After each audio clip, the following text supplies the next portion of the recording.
University, the Civil Rights Movement in Nashville, Tennessee, and we're talking to Professor Gloria McKissack. And of course, Professor McKissack, we promised that we'd give you an opportunity to talk about some of the most notable characters that you might have met during the Civil Rights Movement here in Nashville. And I think that you indicated that you knew both Dr. King and his wife. Why don't you talk about those individuals and how you met them within the range of the Civil Rights Movement? Okay, well, there were a number of people that I met at that time, but living in the moment, I didn't know their historical significance as they became icons in the movement. Dr. Bernard Lafayette, for example, is a good friend of mine today. John Lewis was active in the movement. Of course, he's a congressman now. So they were just other students, just like, you know, myself.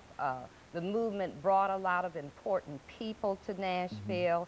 Some I was conscious of their importance. I remember when Sidney Poitier came to Nashville to support the movement, and I got to meet him and talk to him. He was very personable. And Ralph Abernathy and Stokey Carmichael. I belong to SNCC, Student Nonviolent Coordinating Committee. I still have my pen. So I came in contact with those people. Martin Luther King, I was involved in the march in Detroit, which preceded the Great March in Washington, D.C. in 1963. And thousands of people marched down Woodward Avenue to the Riverfront Cobo Hall to hear King speak.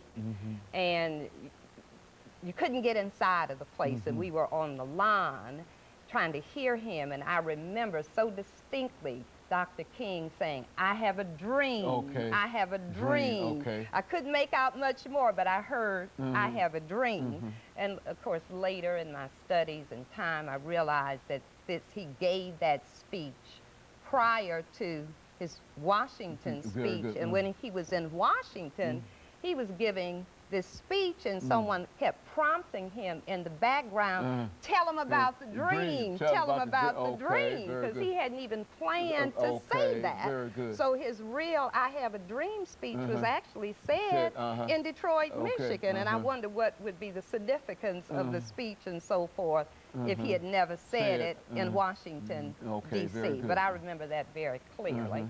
My contact with Coretta Scott King came many years later. I was selected to represent